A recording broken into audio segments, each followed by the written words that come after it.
Good morning, good morning. Happy Monday. Hope everyone's having a great morning so far.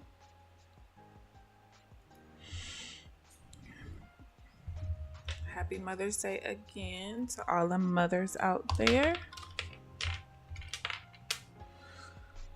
All right, as you guys can see, I'm break even right now. I've taken three trades. Three trades? I believe it's three trades. I had a win, a loss, and a break even. Um,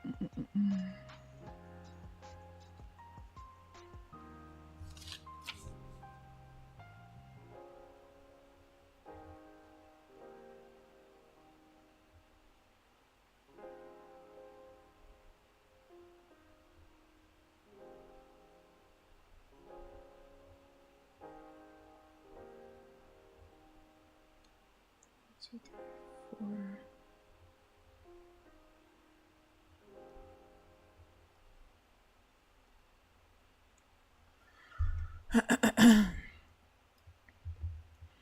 All right, so right now I'm really just waiting on price to break the bias change zone. Good morning, Amelia. Good morning, Lisa. Amelia, it was your birthday Sunday, right? How was your birthday? I know you said that you probably wasn't going to plan very much for a couple of weeks, but how was it? Did you at least get a day of relaxation?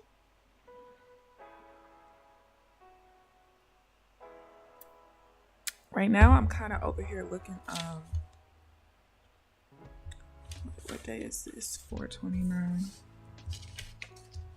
The trade I lost earlier, I actually lost that same exact trade, I believe Friday or something. So, was it Friday? Yeah. So, kind of trying to, I know how I want to define it. I just got to figure out how I'm going to put it on my sheet.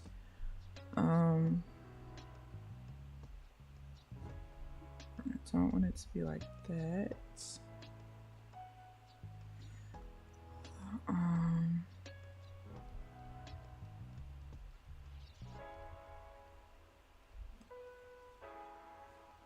All right, so that helps that. Where's my red pen? That was today's the 13th.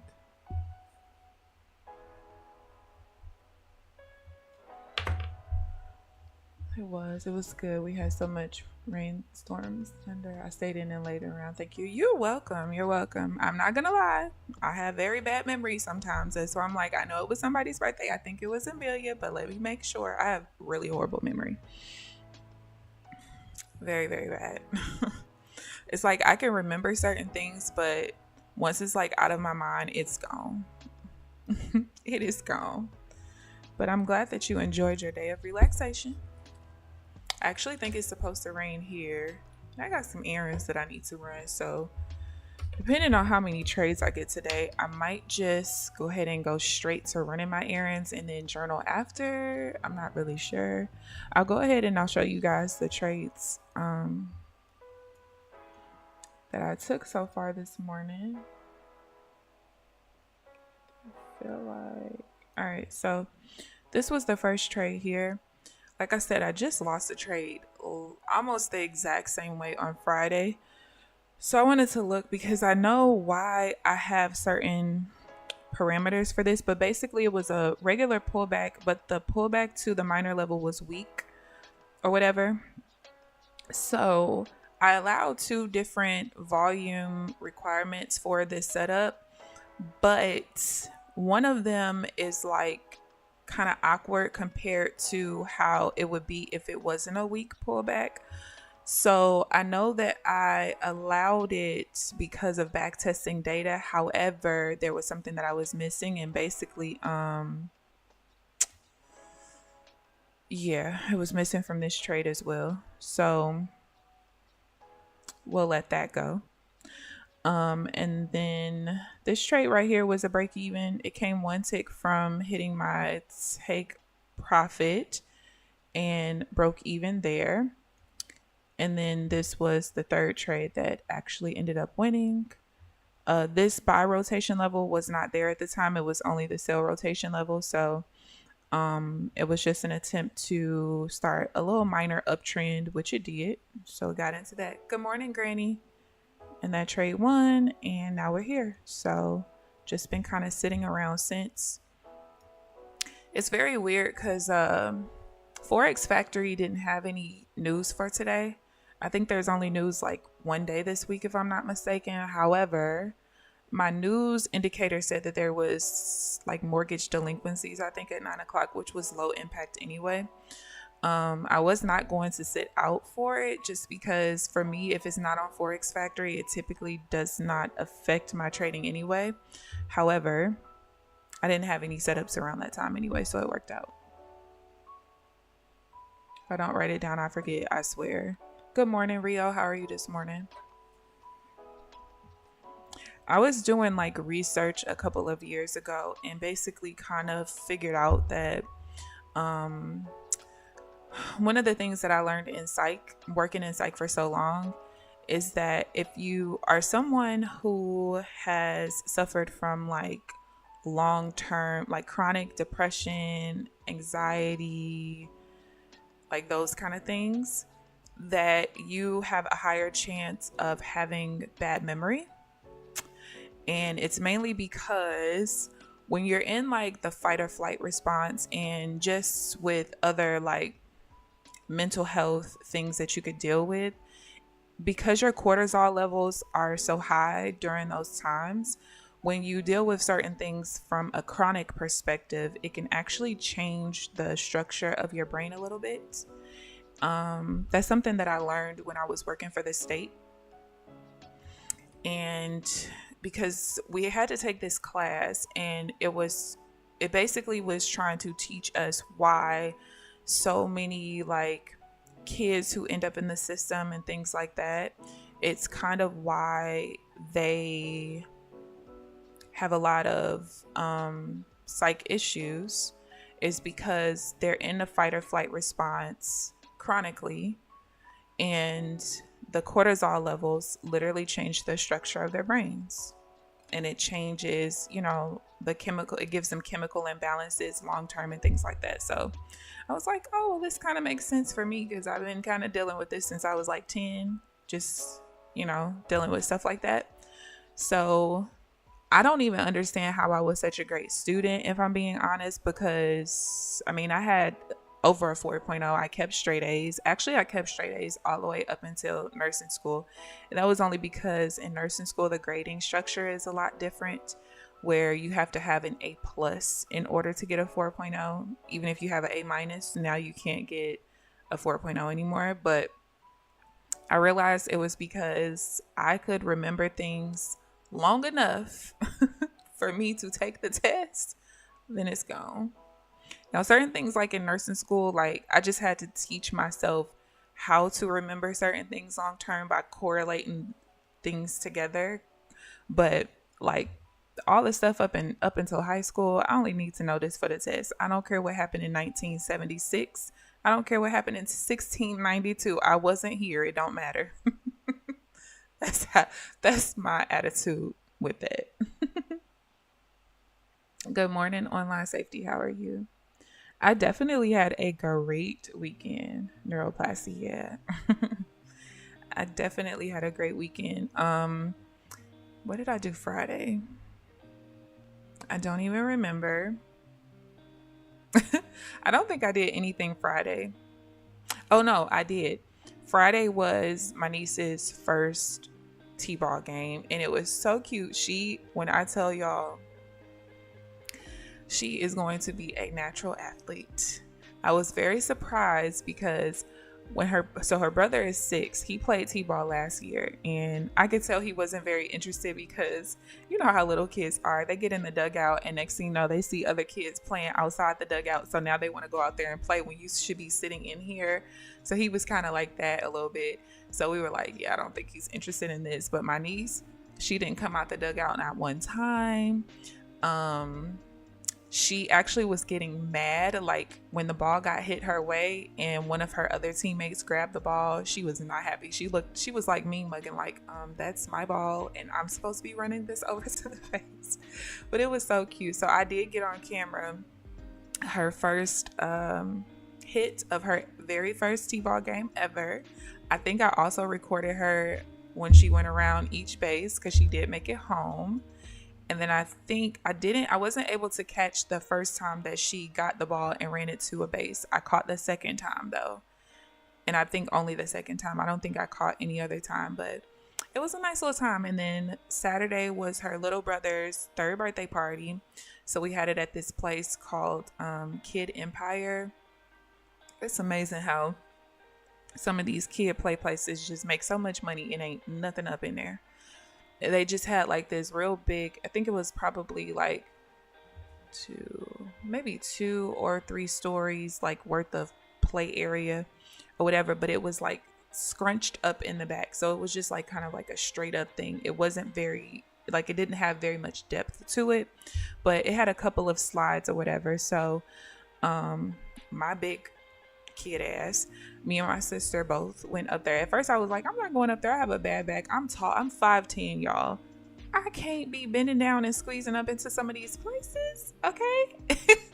But when my sister got there, she like, come on, let's go. So we went up there. I took the baby down the slide a couple of times, and he again I'm like, okay, now look, it takes TT a while to get through all these little creeks and crevices, okay? I cannot. But we had a good time. And then yesterday for Mother's Day, a lot of my family members came over. They put the bouncy house up for the kids. So that was pretty fun. And that was my whole weekend. So now after I run my errands today, please don't ask me to come out the house. I've done something for 3 days straight. I am all socialed out. Okay, I am.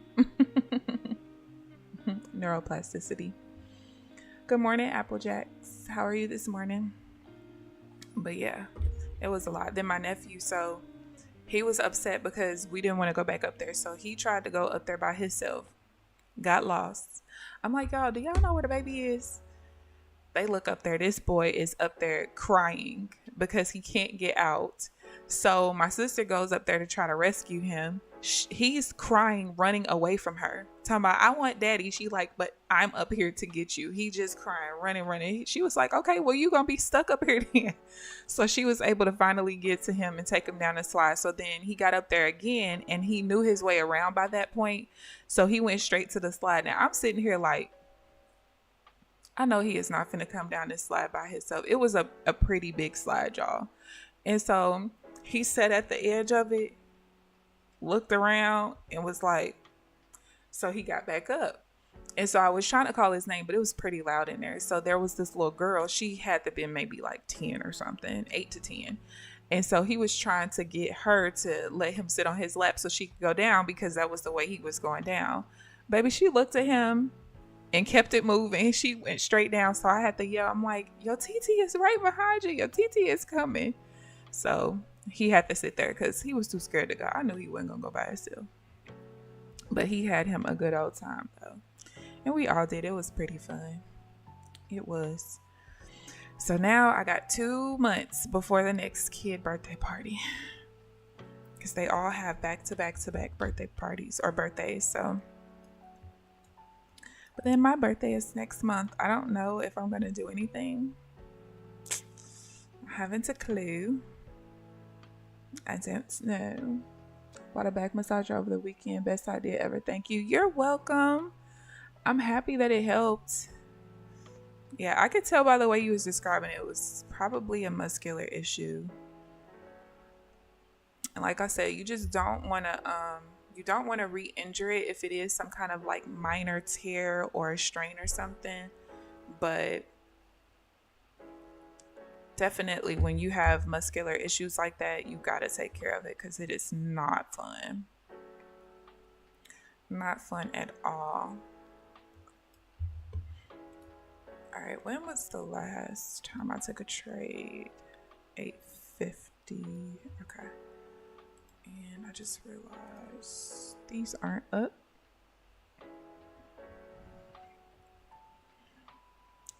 Yep, and if you gotta lay that heating pad on top of it, like between you and the massager, do it.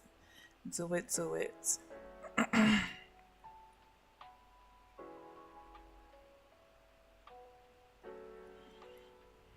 All right, I'm really just waiting for the next pullback. Can't take this divergent sell no matter what. Anyway, we got a VWAP right there. It's reacting off of the buy rotation level. So really just need the first pullback really. And I really want the pullback to be away from the overnight high because I don't take buy pullbacks around that area. So really just want to see it create some structure a little bit higher and then create the pullback, but we'll see. Good morning, Crypto Panda. How are you this morning? But I actually have work to do today. All right. Well, thank you for even coming in and saying hi. Have a good day at work.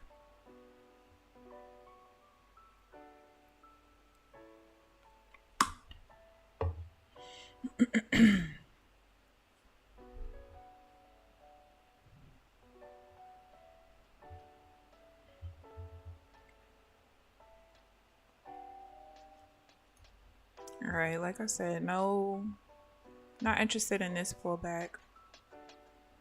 The overnight range was pretty tight range. It was only what, 15.5 points.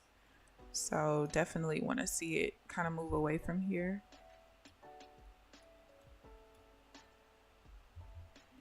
Ooh.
Shy Gal, where can I get more information on your strategy? Nowhere. I'm still actually developing it. I'm pretty much almost done, honestly. There's just like little minor tweaks that I still have to make. Mainly because in the times where it's like really low volume and low volatility and I don't have a lot of setups, I really learn the most lesson from those particular losses during those days versus days when I have like 10 or 15 trades in a day. I don't really learn from those losses. Not that I don't learn from those losses, but it's kind of one of those, well, there's so many setups. So this could just be one of those times where it just loses. There's a lot of volatility and a lot of volume in the market. So because my strategy is volume based, when there is lower volume and volatility, I have way less setups. So I have to pay a little bit more attention to the losses because I need my strategy, my strategy to work when there is low volume and low volatility, as well as high volume and high volatility, and me not have to change anything. I don't want to have to try to guess what kind of market we're trading in. I mean, of course, I could look at how much volume is at certain increments of time during the day, but at any point in time, market conditions can change, right? Like if you're somebody who likes to trade when it's really, really choppy, well, the day can start off really, really choppy, but then it can turn straight into a trending market. Or if you're someone who likes to trade a trending market, you can think that you're entering your trade during a trending market, and as soon as you enter, it turns into chop season, right? So for me, I don't want to have to try to analyze the market to figure out what kind of market I'm trading in.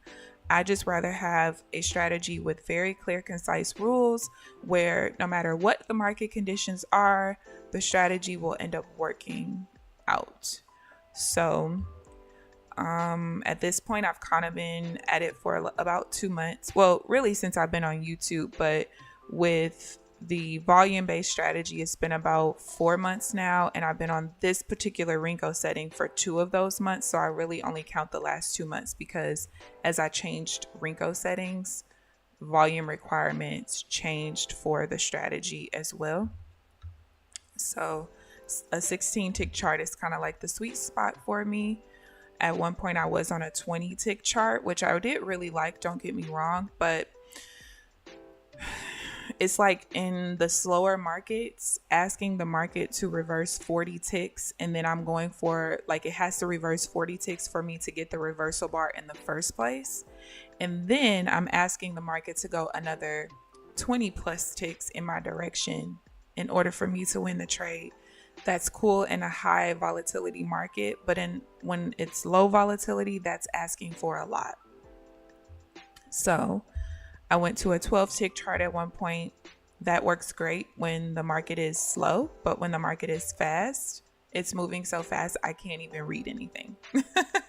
By the time I'm like, oh yeah, this is what I want, the trade is gone. So I basically just chose a middle ground there with the 16 tick chart, and here I am. But eventually I am going to put out like at least informational videos about Renkos and, you know, different things like that.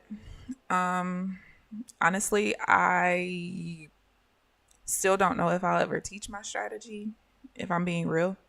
But if I do, I'm going to wait at least a year. Like I'll have to have a year of consistent payouts, being able to trade consistently, like in different market conditions. You know, as the year goes along, market conditions change. Does the strategy still work? So I'll need to see some consistency before I ever teach. But yeah, I'm still even on the fence with that, because having different businesses and dealing with people for so long, dealing with people in nursing for so long, part of the reason why I like trading is because I don't got to deal with people if I don't want to. And I just feel like even if you put out a course where you explicitly state that this is a self-paced course, do as you may, you put all the information in there, of course you're going to get people to inbox you and email you like, hey, in module 2 lesson 4 you said XYZ, but I see 1 2 3 on my chart, what do I do? And it's like, well, this defeats the purpose of me trading and me putting out information to help people, because now I got to help people beyond the scope of what I want to, because I'm trying to buy my freedom, my time freedom back. And teaching does not allow you to do that, unfortunately.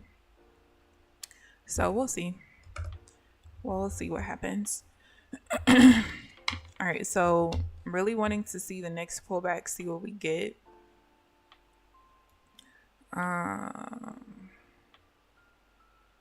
What's that? 659.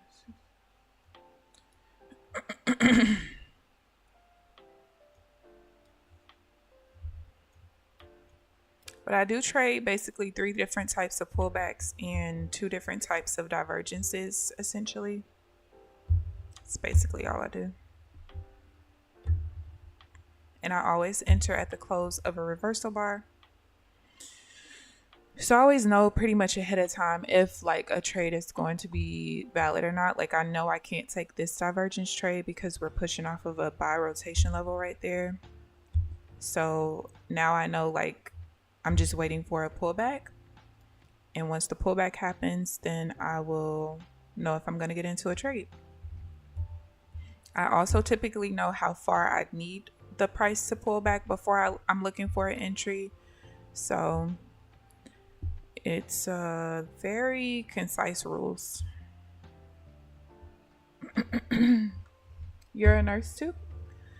I am hoping that I don't have to go back into nursing, at least not like have to from a financial aspect. I do want to, I've always said, like, no matter how much money I make at some point in with trading, I do still want to at least work like once every 2 weeks or something. Just to, number one, keep up my skills. Number two, I got into nursing because I love helping people. It definitely was not because of the money. I don't feel like any nurse makes as much as they should, to be honest with you. But I just feel like I just always want to keep doing that no matter what. Even if it's just 2 shifts a month, I just want to do that because also I didn't waste I think I ended up spending about $60,000 on my education. Of course, I didn't pay for all of that. I had a lot of academic and sports scholarships, but just the fact that that's the value of my degree, like, don't get me wrong, I made more than that in my career, absolutely. But it's like, I didn't waste all of that time for nothing. You know what I mean? But for now, my goal is to just not have to go back to live off of the money that I make as a nurse. That's the goal. I haven't really worked as a nurse in about going on 2 years.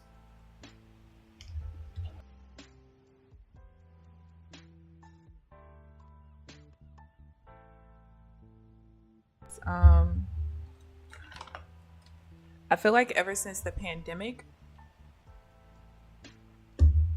really any job, honestly, but all of these jobs have been so used to being able to put more on people and pay less for it. And it's going to cause burnout in any industry. But I just feel like it's so dangerous to do that in healthcare. And it's pretty trash. I always talk about how, like, at my last job, I lost my hours to a girl who her mom had been the manager at that place in the past. And she failed her boards before she even started working there. And then after she started working there, eventually I started losing my hours to her. And she failed again while she was working there. So it didn't really make sense how I'm losing my hours to someone who has a nursing degree but not a license. And mind you, I worked overnight, and it wasn't like it wasn't a hospital or anything, so we did not have any doctors in the building. A lot of times there was no one with a nursing license in the building at all. Except like sometimes the manager would be there, but she was bouncing between locations. It's not like she was like on the floor with her the whole time. So it was pretty dangerous, and we had patients who, like, we would have to check their apical pulse overnight, and their apical pulse while they're sleeping is 30 beats a minute. I had one as low as like 27 beats per minute. And we don't have crash carts, and you are allowing this girl to be the person that is making decisions. I'm thoroughly confused. I don't get it. So yeah, it was kind of a doozy. It was a very weird situation. And, of course, if anything happens, she's calling the doctor, and the doctor is making a medical decision based off of an assessment made by an unlicensed person. If that's not crazy, I don't know what is. So yeah, after that little situation, I was like, you know what? Let's just take a break from healthcare. I was running my business for a minute, and then I shut that down because I really just wanted to focus on trading. I knew I didn't want to have my business long term anyway, because I just don't want to deal with people. And being in the credit repair industry is a lot. And I think it's like legit. As much as I loved helping people in that industry, it's kind of a very insane business to have, because your clients and customers are only your clients and customers because they stop paying their creditors at some point, right? whether something went into a charge-off status, a collection status, they have late payments, whatever, they stopped paying their creditors. But now you expect them to pay you to fix it, but they're only here because they didn't pay the last person. You know what I mean? It was dumb. So it was cool for a while, but then I was just like, like I purposely kept my clientele like a pretty small group because I knew I didn't want to grow my business too big because I knew I was going to shut it down. So I shut it down at the end of August of last year, and life has been peaceful since. Very peaceful. University of Chicago nurses get paid union. I did not know that. That place definitely wasn't safe. Yeah, it was not. It was not safe at all. And then it was an eating disorder facility. And to me, they focus too much on the refeeding process versus focusing on the psychological issues that got this person to this point, if that makes sense. And it's probably because like I was in psych for quite a few number of years before I started working there. So it's like, I'll give you a good example. We had kids there that were heavily influenced by other kids in regards to they would be there and want to be called one thing and want to have regular pronouns. And then as soon as one kid walks through the door wanting to be called a different name, different pronouns, I'm this, I'm, that, as far as like sexuality goes, now all of a sudden this kid that's been here for a whole month wants to be called this name, wants to be this, and I think I'm this kind of thing. And so what would frustrate me the most is you have this conversation with the parent who is paying the bill for them to be here, who thinks that they're sending their child here for this particular reason in regards to an eating disorder, but there's really so many other issues on top of that, right? And so the parent will tell you, I'm not accepting that in my house. They are going to be called the name that I named them and whatever nicknames that they've had all this time. I will not address them with this particular pronoun, and I'm not doing XYZ, which they have every right to do because that's your house. Well, if a parent tells you that, don't you think it's counterproductive for you to allow this child to be addressed as however they want to be addressed in this facility? Because all it's going to do is have them in la la land, right? And they are getting better in here because there's no rules. They can be called whatever they want to. They can be addressed however they want to. So yeah, they're going to be a little bit better. And now they're showering, and now they're not so depressed, and now they're eating, and now they've gained their weight. And guess what? As soon as they get discharged and they go home and they go back to reality, now they're back here a couple of months later, because now they went home. They're no longer in control of how they're called, whatever they're called.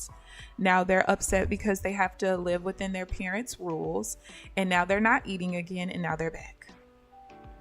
So it's like, at some point, when do you realize that you have to help to, I'm not going to say fix, because I don't ever think there's a fix for most people when it comes to psych stuff, even if you don't have like schizophrenia or anything like that, even if it's just something like depression or anxiety or panic attacks and eating disorders and stuff like that. I don't ever really feel like there's a permanent fix, because there's always something that can trigger you to send you down a downward spiral at any point.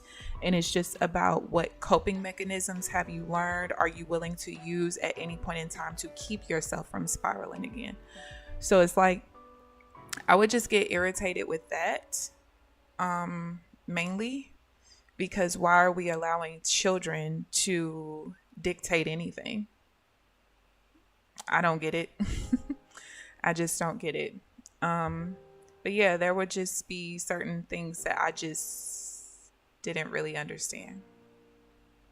I remember we had this one little girl who I could tell like she had for real psych issues.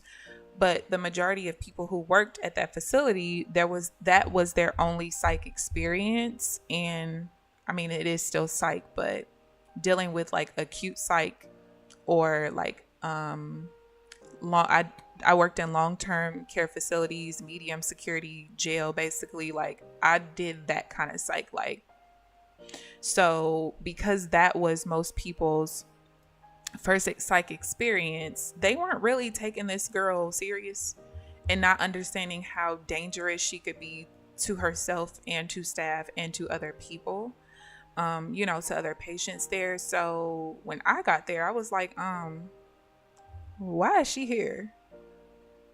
Like, what are y'all doing? So I had to like legit advocate for her. Like, no, you guys need to send her to a real psych facility, because whatever eating disorder she has going on, it has nothing to do with anything. Y'all need to get her on meds and get her stabilized, because maybe she'll eat then. Because at this point, that doesn't even matter. It doesn't. But it was a lot to deal with, I'm not gonna lie. And then at one point I kind of realized like there has to be some kind of website out here that's influencing these kids. I don't know what the website is. I have no idea, but I knew that it had to been somewhere that's giving certain information for these kids, because when I tell you, no matter what weight these children were at, everyone had a goal weight of, I forget the exact, I think it was like 85 pounds or 90 pounds, something like that. Like it was a specific number. So it was like a kid could come in weighing 120 pounds, 160 pounds. It did not matter. Everybody had the same goal weight. And I'm like, where are y'all reading this at? It has to be, because there's no way that all of you guys are from different schools, different school districts, different cities, and everybody has this same exact goal weight no matter how much you guys weigh. There's something off here. And I never could really figure it out. But yeah. Oh, you have a good day as well, Shy Gal. Have a great day at work. That's the problem now. Parents are losing control over the system. Yep. But yeah, you have a good day. Hopefully I'll see you in the next stream. Y'all, it's 9:40. Where are the trades? This week, I'm not gonna lie, it's just like last week. I have very low expectations as far as like the price action for the week, just because we don't have news events like that this week for real. This is Forex Factory. This is what I always use, and typically the news indicator you guys see on my chart will match this. But like I said, this morning there was a 9 a.m. low impact news event that wasn't on here that clearly was on, faireconomy.media, which is where the news indicator pulls from. But yeah, I mean, we have 9 a.m. high impact news on Tuesday, but aside from that, there's not very much. I don't really count the 9:30 a.m. news because I don't trade around that time. But I guess we'll just kind of have to see. We'll have to see. $7.55. Nope. I thought about the buy right there, but I just needed to see a little bit more volume in the reversal candle. There was like about 21 missing from what I wanted to see, so couldn't really take it. I don't think. Maybe I could have, I don't know. I don't really trade this very much, so according to my cheat sheet, I possibly could have.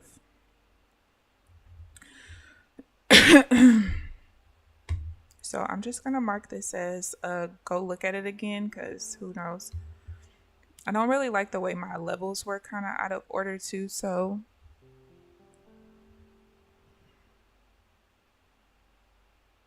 B or A. Yeah, I might have actually just missed it. I think I could have taken it. I'm so used to like for most of my trades, right?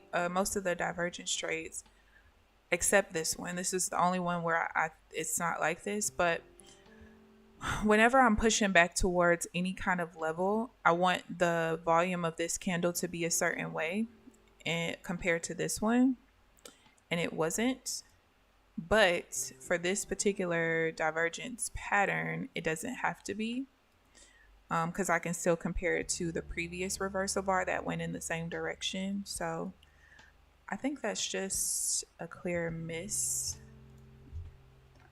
Let's see. And it would have been a full win, so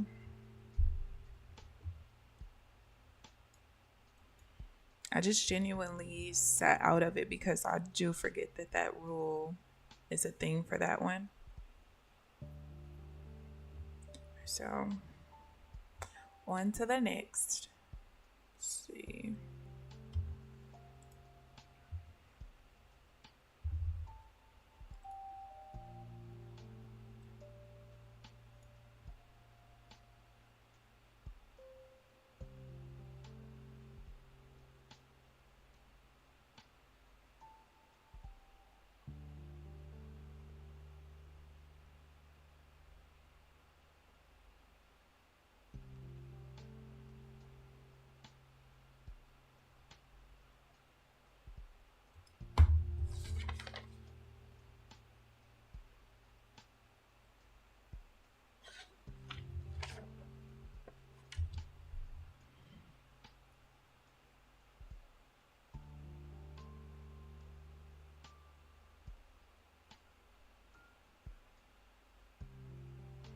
I am looking for the sale, but if it stalls here too long, I won't be able to, and it's now been here too long. I wanted to see a quicker reaction here. We got a VWAP touch there, and we would be rotating over the a resistance level right there. But we sat there for too long, so don't want to get into that trade.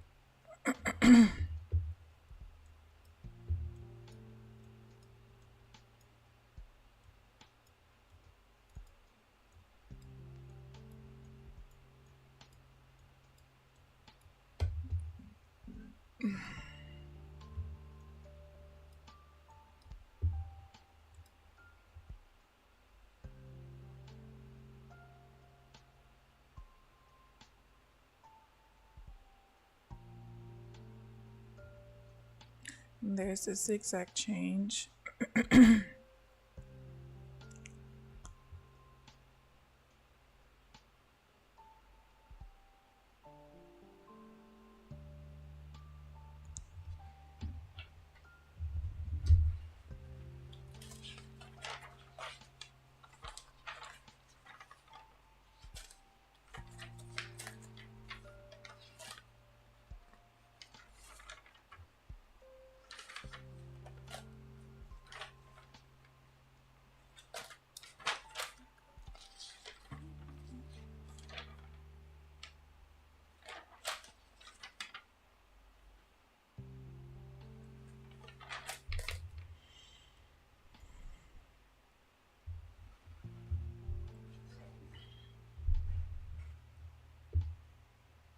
Good morning, Clarity. How are you this morning?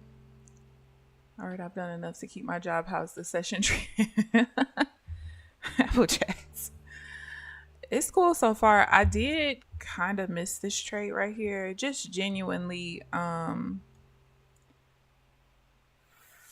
for why did just genuinely forgetting that with this particular divergence, there's just a certain volume pattern I don't have to worry about, like trading going back towards the VWAP level. I mean, not the VWAP, the buy rotation level.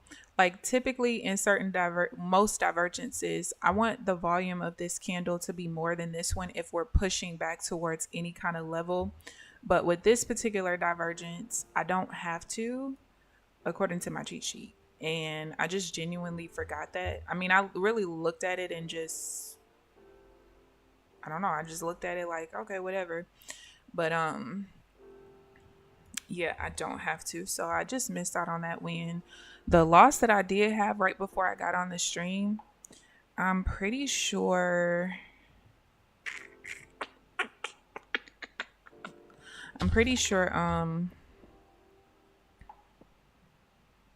that I can mitigate that, because I did lose that same way Friday.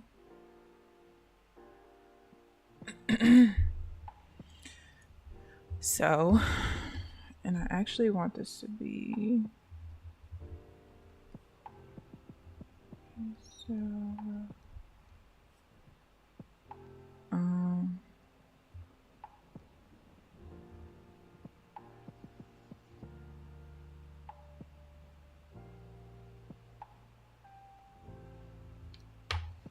yeah. Good morning, Trenches. How are you? Yeah, that setup, because the market has not really been moving much, that setup happens more like in like the higher volatility markets. I do notice that. So yeah, I just genuinely wasn't paying attention like I should. But at least I'm still break even. I know I had like a place in my, oh, it's here. Yep. All right, no divergence. We got push off the VWAP right there. So just wait for the first pullback. All right, this is what I wanted to see.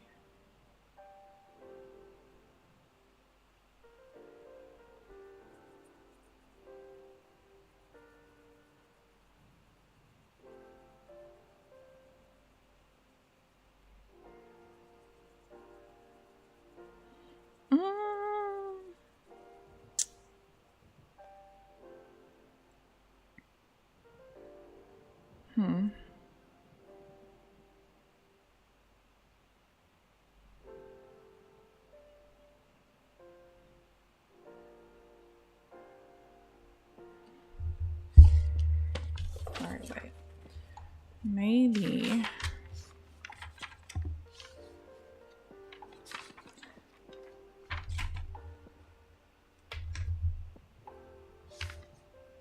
And I really want the pullback to be away from the overnight high. Like, why we just keep rejecting there? And I don't want to take buys there. I kind of treat it like the prior high, where I only take sales unless it's divergence. Divergence a little different, but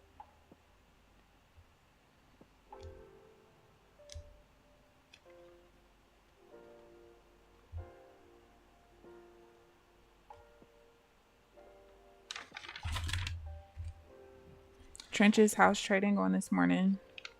Applejacks, how was London? I mean, it doesn't look like it was a very great range, but how was London this morning?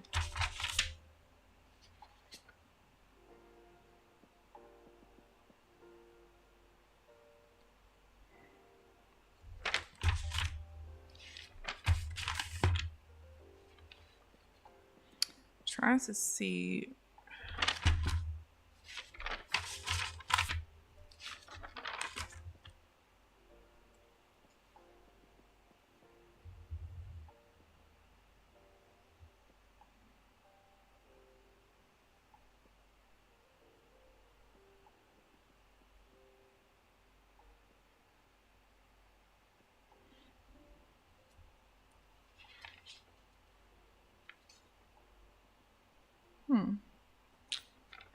Actually, I don't. Trying to look for other examples like that one. Like, I know what I have written on my cheat sheet, but I feel like I have it so broad because there's not very many examples like that.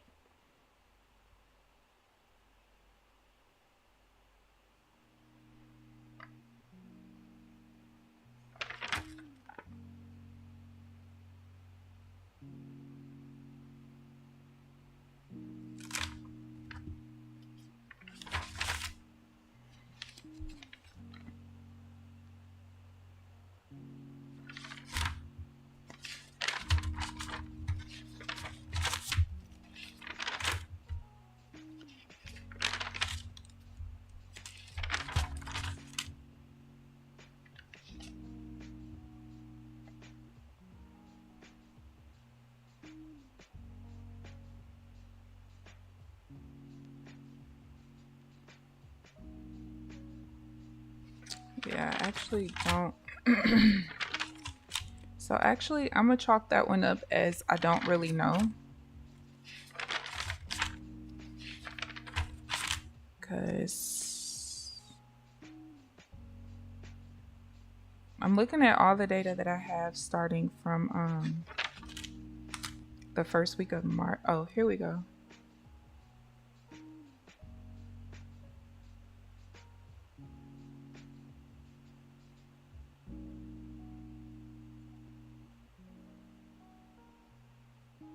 But I can't count that one because there was a double bottom middle, so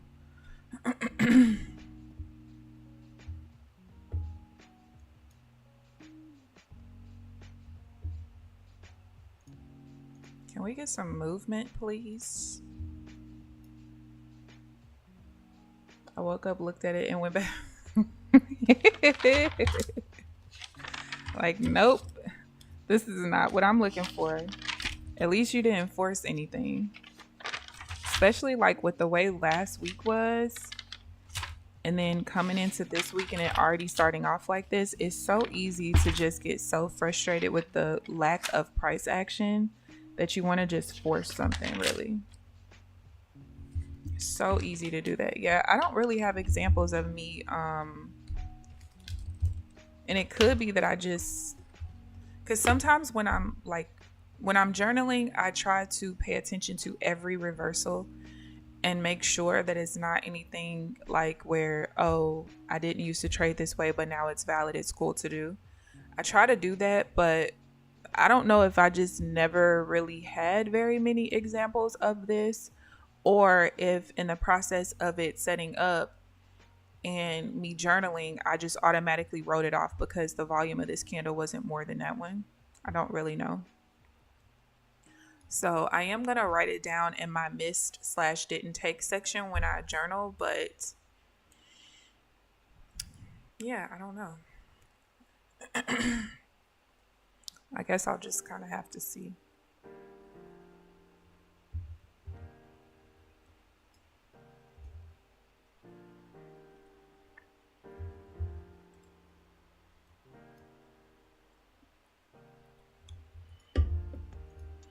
I want to change this to a 2-minute chart.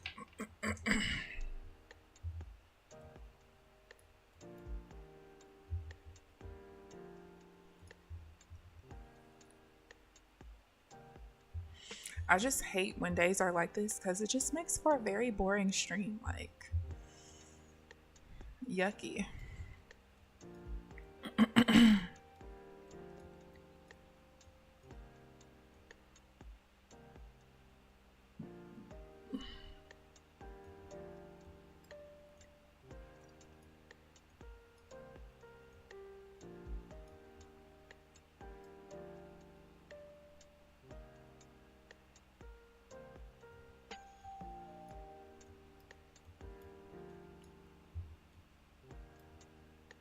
We just refuse.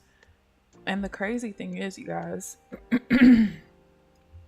this was the zone to change the bias from a downtrend to an uptrend. You can see we had an immediate rejection. We traded above it for a slight period of time, created some divergence, pushed right back into the zone, and almost every single reversal bar down except this one right here. This one missed it by a couple of ticks, but every single reversal bar down besides this one and this one has been back in the zone. So it's resisting pretty heavy to push up, which, I mean, we do have the overnight high there, but the overnight high and low are not like super strong levels. You know, you might get a little bit of price action at them, but then it typically just pushes right through. So it's like, price, decide what you're gonna do, please. All right, maybe we'll go to push this time. To a 5-minute chart. I don't even like the way a 2-minute chart looks.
We just keep getting the rejections, but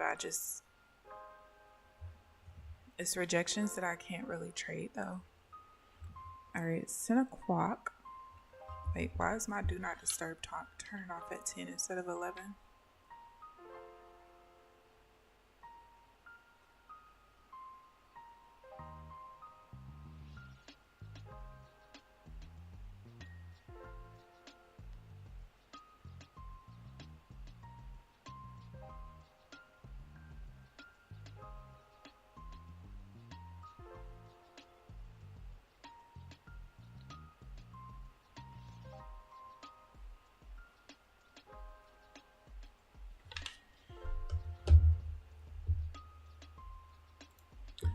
Let me go check into some streams.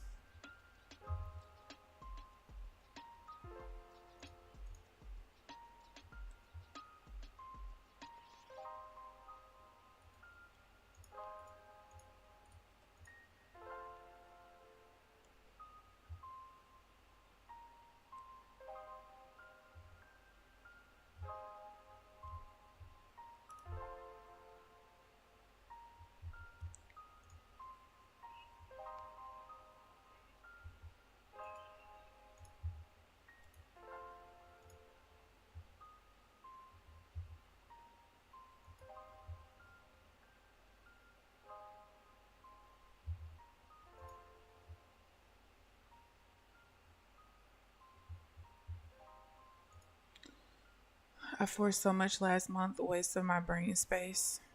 Yeah. Sometimes you just gotta have certain times like that where you like, you know what? I got that out of my system. I ain't never gotta do that again. You just gotta trust yourself, trust your setup. If it's there, it's there. If it's not, we live to trade another day.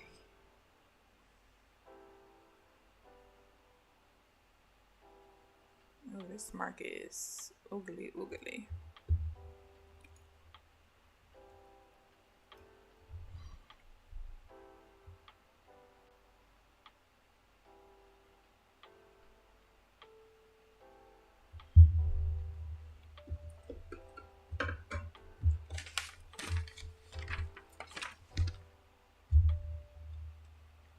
I really just want to see the full-blown rejection and just like, let's get away from this little choppy area. That's really all I want. I'm kind of sick of it, looking at it just sit here. I mean, this is clear resistance there. Very, very clear. It's trying to push through, but it's just not enough to push it.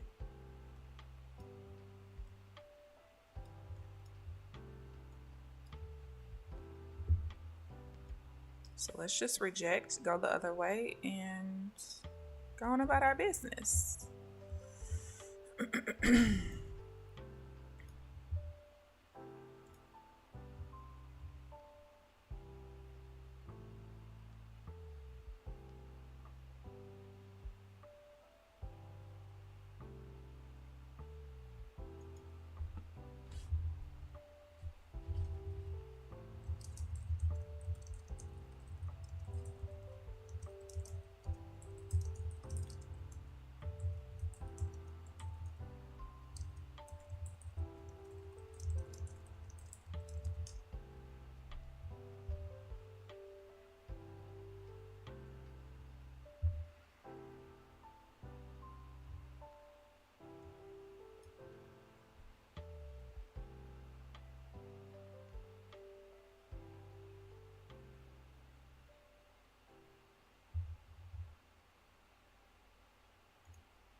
That's the other thing. I really want to see it get out of this, the overnight range as well. So we've been trading here for quite some time too. We've basically been stuck in the overnight range since about 9 o'clock. So a whole hour we've been stuck in the same little 15.5 point zone. I mean, it's pushed a little bit past it on each side a few times, but for the most part, we just keep coming right back to it.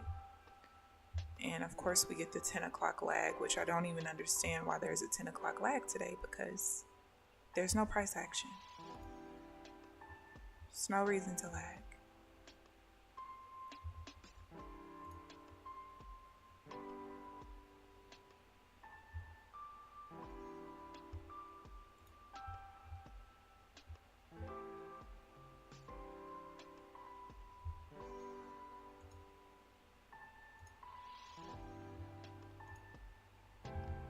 Whoa.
All right, so people are starting to report issues, which if they're reporting it right now, it kind of makes sense, because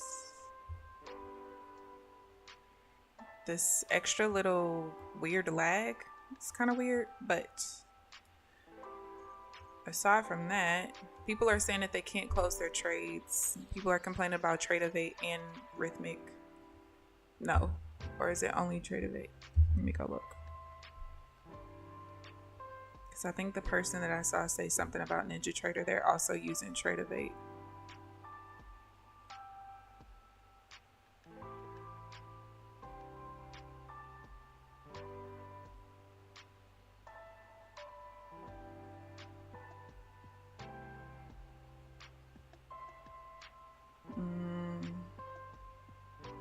Oh no, anyone else's Rhythmic accounts can't close / flatten your trades.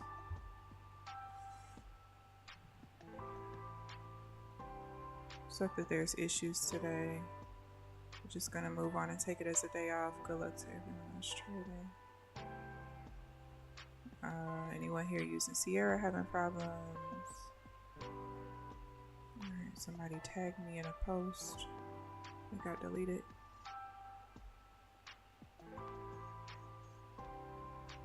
No, I don't know where the post went. So I guess if I take any more trades, I'm going to have to really pay attention to make sure I don't get stuck in them.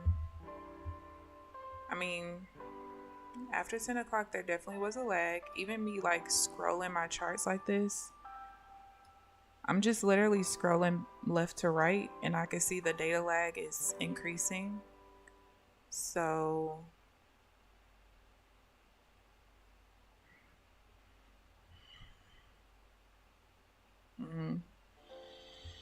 now what Tradeovate do to y'all? Tradeovate be minding this business. They say they said Tradeovate is messing up today.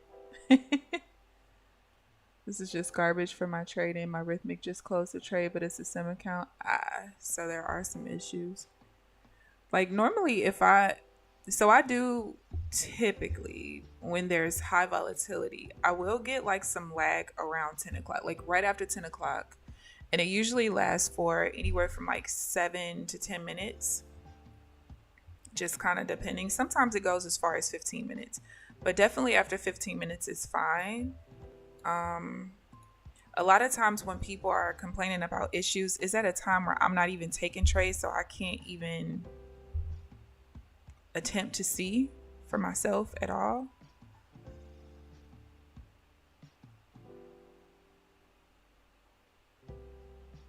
Oh, that's why. All right. Which I prefer to be able to take trades the entire session, so that if there are any issues, like a lot of times if there is a widespread issue, like there was the time where there was like a quote issue for 3 minutes. 3 minutes, that's it. And I remember when I reported it, I didn't even report it in the main chat. I only reported it in the mod chat. And there were a couple of people talking about issues in the main chat. And of course, all the mods, like they always do, there's no issues, da da da da da, whatever, whatever. Before the first message was even written in the main chat, I had already said something in the mod chat. And of course, they all kind of did me how they do everybody else. There's no issues, da da da, check your computer. I'm like, first of all, I probably have a higher powered laptop than most of your computers. I'm pretty sure my internet speed is at least 2 to 3 times your internet speed. It's not that. And so, sure enough, when support checked it, there was a quotes issue for 3 minutes. And I was part of that issue. Like, I literally showed y'all, how did I get filled at this price, and price didn't even hit there until like, I think it was 5 minutes later, 10 minutes later, something like that. I'm like, legit, I'm on Rinkos, you guys, look at it. And I even showed on a time-based chart, like price literally never got there. But you know, people, I mean, I will come in the chat and I'll just say like, hey, I haven't even taken a trade since such and such time, so I have no idea. Or if I have recently taken a trade, I'll just say like, it's no issues on my end. But I don't say it in like a condescending way like some of the other people do, you know. But I know for sure if I start getting lag, there's an issue, because I know it's not my internet or my computer. And I don't know what it is about Rhythmic right after 10 o'clock, but it's always issues. Like, I would say 80% of the time. Rhythmic is fine for me, so I have no excuse for my bad trading. What did they say? Nothing. The time that I had the quotes issue, no, they fixed it for me. And anybody who took a trade in that 3-minute time span, even if they didn't even report anything, they fixed their accounts that day as well. But yeah, because they know, like, I don't complain for nothing at all. I don't really get bad feels. I mean, it's probably because I only use limit orders. Like, I mean, last week, what was that, Friday? I did have a trade where I was filled 1 tick beyond where I wanted it to be, but that's not a bad fill to me. And plus, that was a stop limit order, which is a lot different than just my traditional limit order. So it's whatever. But yeah, I don't get bad feels. I don't deal with any of those things at all. So when I'm having issues, please go check. Please go check right now before the main chat goes crazy. All right, I can reopen my Discord now that it doesn't seem to be lagging anymore.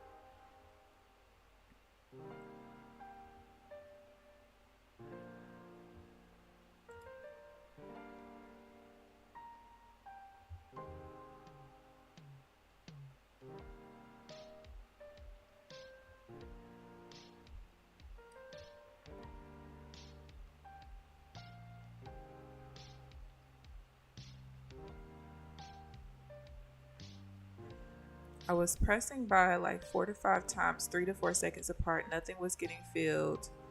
No P&L, no entry on the chart. I waited about 10 minutes to see if it was resolved and refreshed the page, and it showed me 10 minis, and I was down 3.4K, lost my 3.5K in profit, and I literally needed 1 trading day.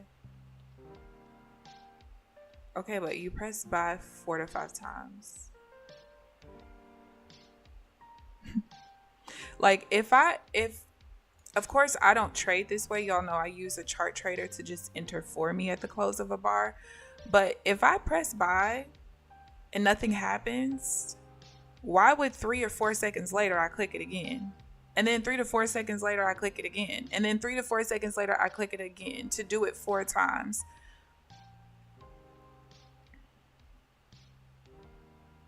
I don't get it.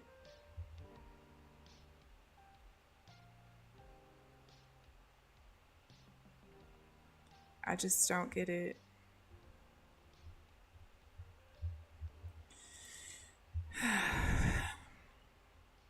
This market is so slow. I mean, every single swing just takes so long. We've been in the same little swing up of 48 ticks for 8 minutes. Spare me. Please. I beg of you.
All right, so we got the pullback finally, but it looks like, well, first of all, I needed to pull all the way back to 298 before I can even think to get into a trade, and unfortunately in doing so, it's also going to hit the overnight high, which I do not want to take buys at. So we wait again.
Here we go again. Days like this, I really just want to close my damn charts. But I'm trying to stay consistent and stay disciplined with just staying on the charts the entire time, because I don't want it to be something where, like, all right, between 10:30 and 11, I can have two really good trades and now I just missed out on them for no reason, kind of thing, you know? But yeah, good morning, Janelle. How are you this morning? No sugar plus no salt almond butter is my new favorite thing. What's the brand, Apple Jacks? What's the brand and where do you get it from? Because I've actually been thinking about, so I put like a tablespoon of peanut butter in my smoothies, and I use the Sam's brand, so it doesn't have like a whole lot of additives and stuff in it anyway. But for me, like, I prefer for most of my stuff to be no sugar added, low sugar, low salt kind of thing. That's what I prefer.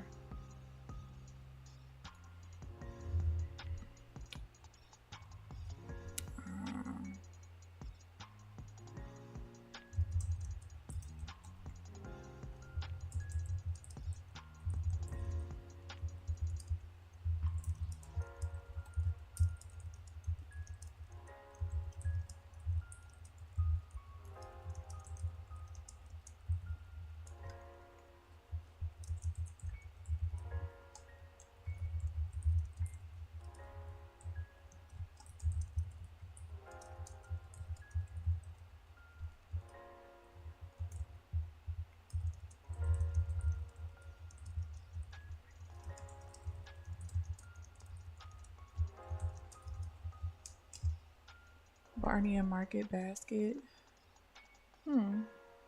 Yeah, I don't think I heard of that before. I don't think I heard of that at all. That's my biggest problem. Also, stand on the charts for a set time to watch the markets and study it. It's hard to, especially when you aren't seeing the action that you want to see. But I think the only thing that kind of helps me is number one, streaming. But also just because I know I'm only here for 2.5 hours. So no matter how boring it is, no matter how much I really don't want to sit here, just knowing that at the end of the day, once 11 o'clock hits, I'm done. I think that helps. Like if I was staying on the charts for 6 hours, things like that, a day like this, I'd be like, all right, y'all, I'm out. I'll be back in the afternoon kind of thing. But I just have to remind myself that by the end of the week, I've only actively traded for as many hours as one nursing shift is. So that kind of helps me a little bit. I'm not going to lie. So I've been trying to stay disciplined. And then, I mean, with days like this, also, I don't have to sit for very long after I get off the charts because, of course, journaling won't take as long since I haven't taken very many trades. I mean, today I've only taken 3 trades, so there's not much to journal. And I already know that I've only sat out or missed 1 trade. I have not missed anything else. So that helps too when I don't have a ton of that, because I'm not lying to y'all. One of the reasons why I keep preaching to myself, just take every trade, is because legit, there will be times where, let's say I only took 4 trades during the session, but my missed/didn't take section has like 8 valid trades in it. What are you doing? What are you doing? And the majority of them would be wins or break. Sometimes there would be like a couple of break evens in there, but most of the time it would be full wins, and I would just be mad at myself. That's why you'll hear me say, like, just take the damn trade. Now that one earlier, I still I don't know, but just take the damn trade. So that's just the biggest thing for me. Taking every trade, sitting here, being focused for those 2.5 hours, making sure I'm not really getting distracted, which can happen, especially in markets like this. It's very easy to just get on your phone, do this, do that, and then now price is moving the way that you wanted to, but you've just missed out on the trade because you've been bored this whole time and you decided to get distracted. Now, thankfully for me, because so the chart that you guys see is on my actual laptop screen. So even if I'm doing something else on the screen, the monitor in front of me, I could still see, reversal bars happening. Plus, you guys know I have alerts as well. So I can be doing something, and then when a reversal bar paints, I could just go and look at the chart. The only time my alert does not go off is let's say that on this reversal bar, the next bar or even the next couple of bars painted within milliseconds of each other. Sometimes the alert won't go off. But aside from that, yeah, I just don't want to get distracted. So that can happen very easily. Wait, I don't want to be in there. Take me out.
right. Can't take a buy.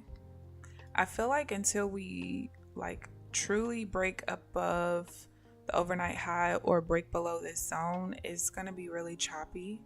But I only have like 35 minutes left, so who knows what's gonna happen in the next 35 minutes. I highly doubt there's much that's going to happen.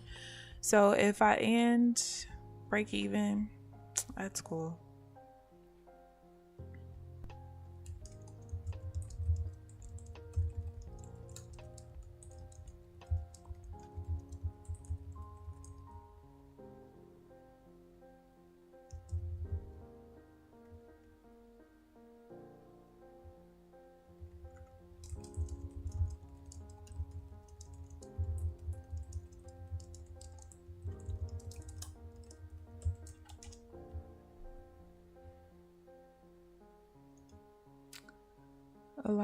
I do a lot of reading and research whenever I'm on the charts. See, I can't do that. If I do that, child, I'll never look at these charts because I love learning new information. It doesn't even matter what it's about, but especially when it comes to trading stuff, even though some stuff I don't really use per se, I like learning more and gaining more knowledge in regards to anything regarding trading, just because I know that over time it's going to be important for me to be a valuable resource to people. Just like a couple of weeks ago, somebody was looking for a specific indicator. They were in Nutty's chat, and they were looking for a specific indicator. And because that's all I do is look around for indicators and strategies and just looking at different information, looking at how people process information differently and stuff like that, I knew exactly where to go for that, right? So I just like looking up different things, even if it can't necessarily help me, just to be able to help other people. Break even is better than red. Absolutely, I will take it. I will freaking take it. Last week was a doozy. This week is probably going to be as well. So you just gotta take what you can. Maybe because we do have the 7:30 high impact news, we got core PPI, core CPI, and unemployment claims 3 days in a row. Maybe even though those high impact news events are not happening during the New York session, maybe we'll get a little bit of movement for the rest of the week. I hope. We'll see. But I mean, when you look, really the next couple of weeks, there's just not a whole lot at all. And actually, let me look at this.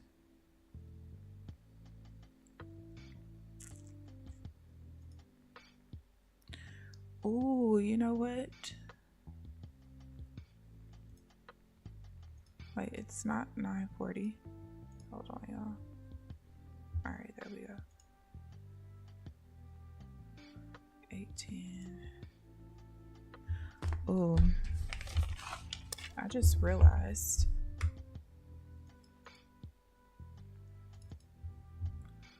I forgot that I had filtered my news on Forex Factory.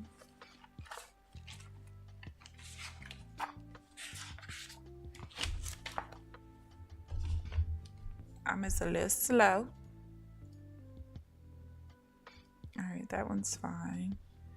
But then Wednesday is actually 2 low impact news events. Thursday, the same thing.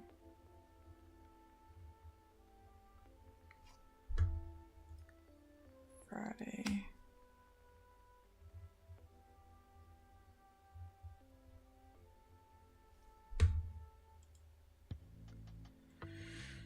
All right, let's see if we can push through. I really feel like if we could push through this zone right here, that maybe we'll start to get a little bit of price action. I mean, we just, okay. All right. As long as we don't like immediately reject the level and just push back up and start consolidating in the same area again, I think we'll be okay.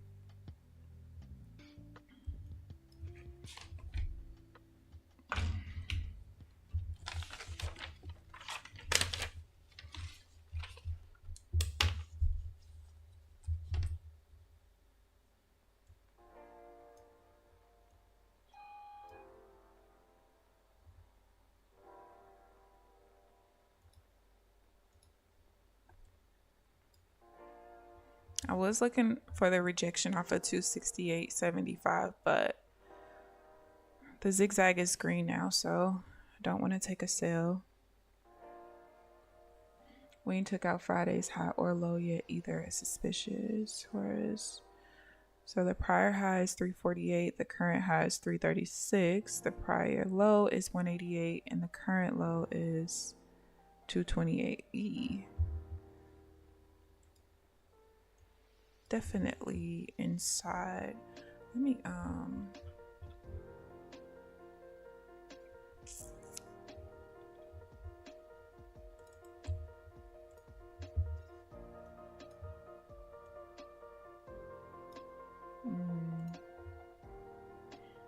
definitely suspicious.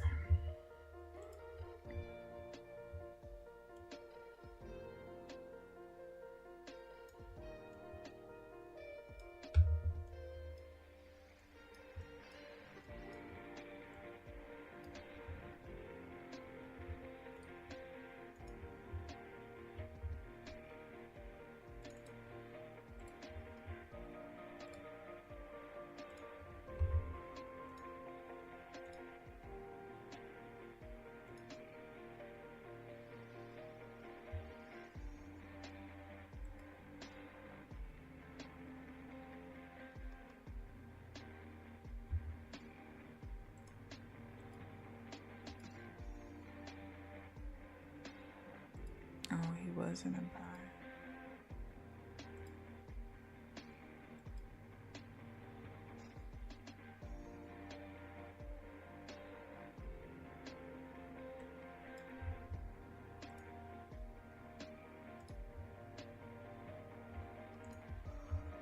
All right. Definitely did not want to see it come back in here. I mean, with the way we pushed down like that, I definitely thought that we would be able to keep pushing, but just kind of wicking off.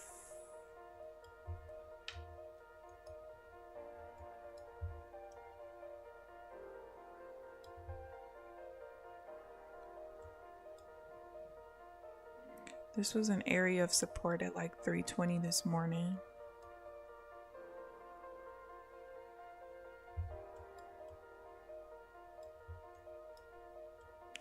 That's a pretty big wick on a 5-minute candle.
Alright, I'm just catching up on my DMs because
market. My goodness.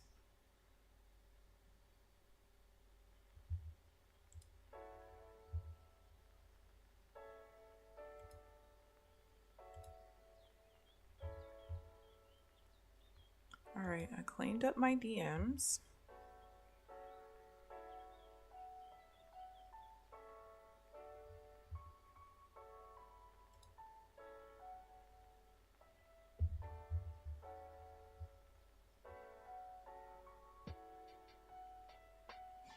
All right, so if you trade with Rhythmic, they did make an announcement in the Discord like 30 minutes ago, 40 minutes ago, that if you do have anything unusual with your Rhythmic account, just stop trading it right away and await further instructions. So I don't know if there was some kind of outage in that certain period of time or what, but just be careful, be aware.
Oh my God. This market is trash. Good morning, St. Patrick's. How are you? Good morning, good morning. Very ugly market. I've just been having to sit on the sidelines. Since 8:50, I took all of my trades before I got on stream. I am also, honestly, you guys, probably maybe starting tomorrow. I don't know. I'm going to see. I might start streaming a little bit earlier, but what I don't want to do is get in the habit of doing it because the market is a lot slower right now. Because when the market starts picking back up, I don't want to have to distract myself like at 8:45 in the morning trying to get the stream started and I'm missing trades and stuff. Because when there's a lot of volatility in the market, that first 30 minutes, I kind of need to concentrate. The only other thing I could think of is just starting the stream before 8:30, but a lot of times I'm waking up kind of late and I'm like rushing to the charts. So I don't know. I don't know. I just hate being on the stream and not really taking any trades or only taking one, but I can't help it. I can't help what the market is doing to me. I can't.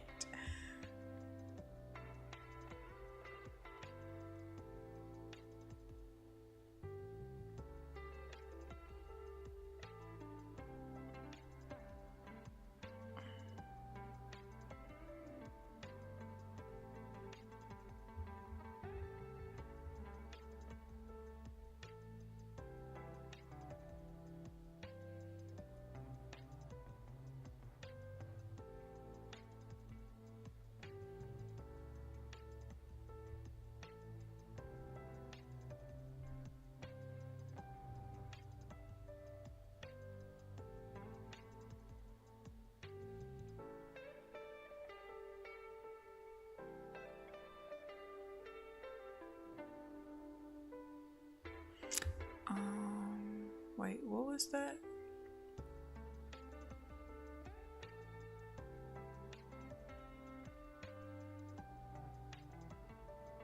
Oh, that doesn't affect me.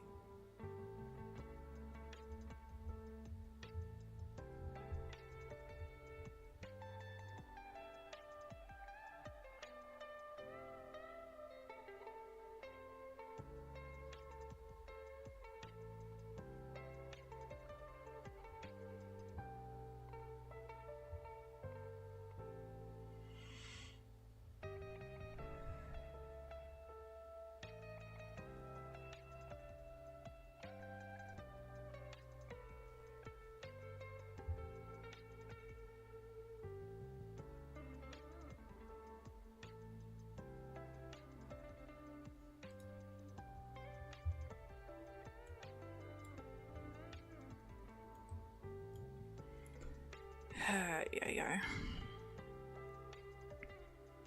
I mean, all of these candles have so much volume in them. It's ridiculous.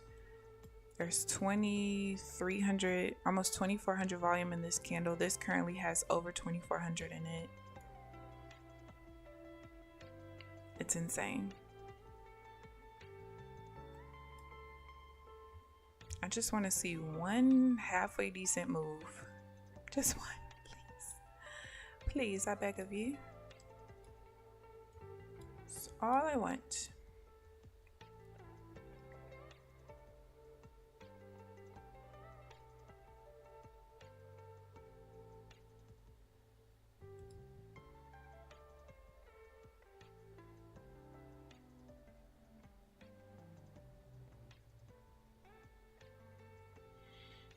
Yeah, this is Dookie. Haven't really done anything since the open. Yeah. So the trades that I took was at 842, which I was talking about earlier. It was basically a regular pullback to a weak level. My minor level was weak at the time. And I have like two different volume patterns that I look at. But when it lost today, and then I remember that it lost, I believe it was Friday, that made me like, okay, wait. Because the second volume pattern that I'm okay with is not a typical pattern that I would be okay with if the level wasn't weak. So what I noticed was that I can take it with that second, like, alternative volume pattern. However, it needs to be attached to one of the buy or sell rotation levels, or like the red or green level that comes from the pressure level or whatever. It has to be attached to one of those. I don't know why, but it just does. So that first loss of today is something that I won't have to worry about taking that trade anymore. There's just certain trades where when I lose them, I automatically remember, like, I lost a trade exactly like this or something very similar to this. And typically what happens is, now that I have way more data, now I have like about 9 weeks worth of data versus, a month ago not having that much data. So as certain setups happen more often, like even let's say with my regular pullbacks, right? There's different, even though that is a setup within itself, there's different ways that it's set up. Did the minor trend change from a downtrend to an uptrend? If so, there's certain volume requirements for that. Did the price of, like, did the entry bar pull all the way back to my minor level? If it did, that's totally different than if it doesn't pull all the way back to the minor level, like if it short runs it.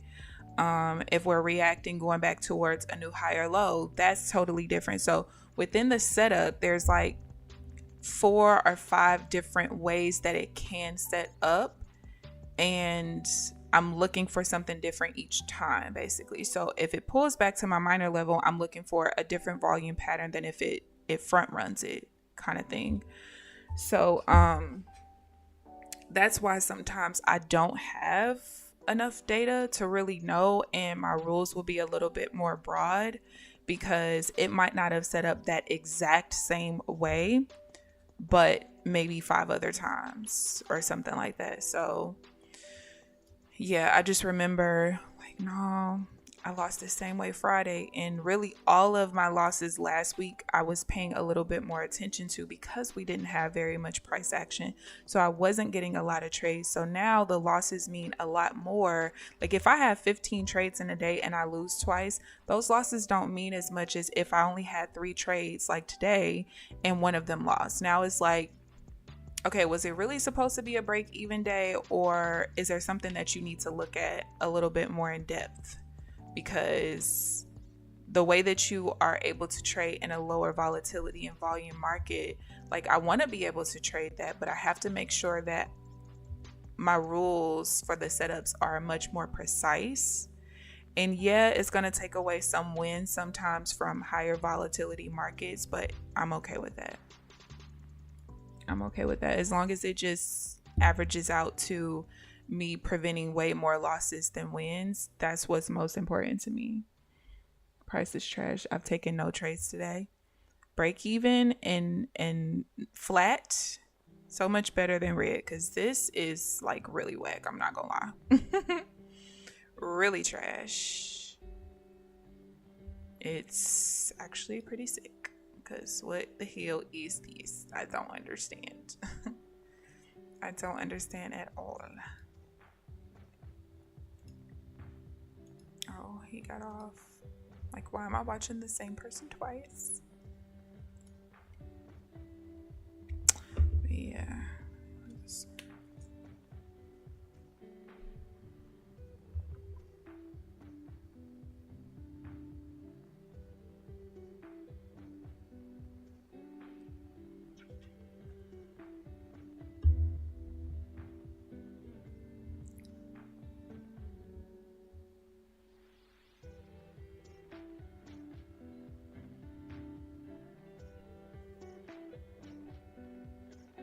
Not too early to fire up a pizza, I suppose. Hey, it's lunchtime somewhere.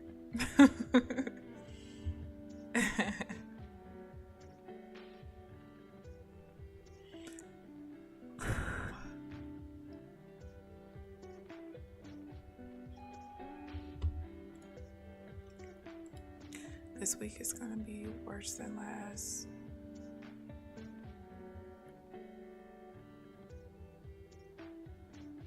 Now people are requesting MetaTrader. What? Alright, that's not really what I'm looking for either. Spare me. Got 10 minutes left.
All right.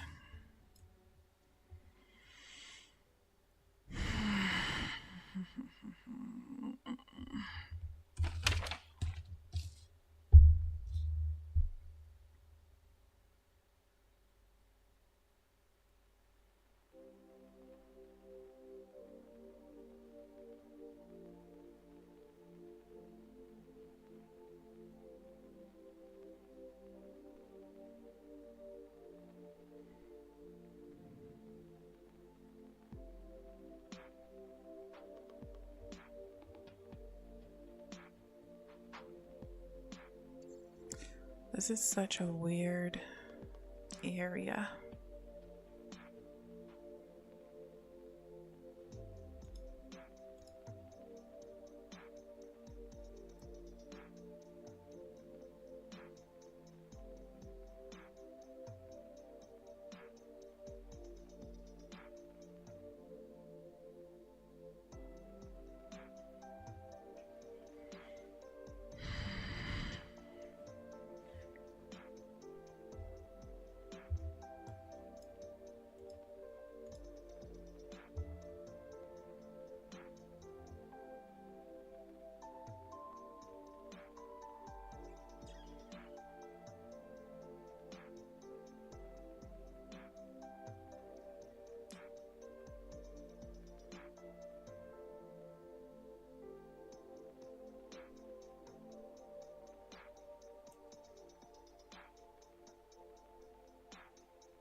Lunchtime at NY good enough.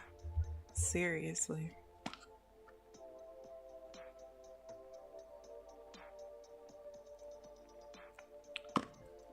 Yeah, hopefully it only takes me about 20 minutes to journal today, and then I can go run my errands and be back before it starts raining. No, I'm not going to be back before it starts raining because now the time just moved up. Ick. Now the question is, do I want to go into the store first? Since it is going to rain. That's the $1,000,000 question.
Course, now we push up. I was looking for some kind of rejection for this divergence, this alternate divergence right here, but now we've kind of pushed up too far, so yeah, we got 4 minutes left.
All right, y'all, let me just show you the accounts. I know there's nothing that's going to happen in the next minute and a half, so I'm gonna go get started with my day.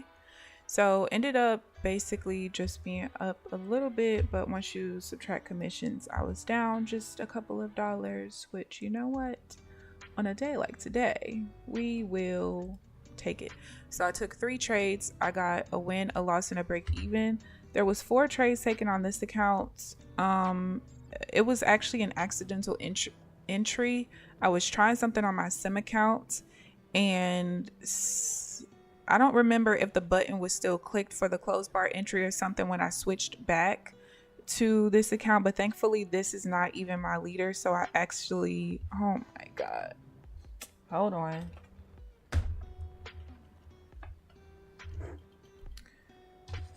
Sorry guys, I forgot I can't.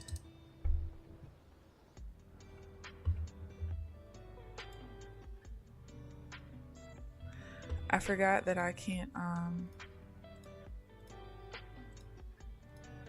touch stuff on the, wait a minute. Okay. Forgot I can't draw on the freaking picture, otherwise it's gonna cause my computer to crash. But anyway, so yeah, that's the only reason that trade or that account has multiple or an extra trade in there. But either way, I was able to get out at break even. So that's where we are going into tomorrow. Hopefully we get a little bit better price action at some point this week, because 2 straight weeks of trash is gonna drive me crazy. So yeah, I hope you guys enjoyed the stream. Sorry I couldn't take any trades on stream. Like I said, maybe at some point I will start trading a little bit earlier. That way on days like today where I just literally legit have no setups after 9 o'clock, you guys will at least see some of the setups. I don't know, but we will see. So thank you guys for tuning in. Please like the video on your way out if you haven't already. Subscribe if you haven't already. But other than that, I'll see you guys bright and early tomorrow morning at 9 a.m. Central Standard Time. Enjoy the rest of your day. Bye guys.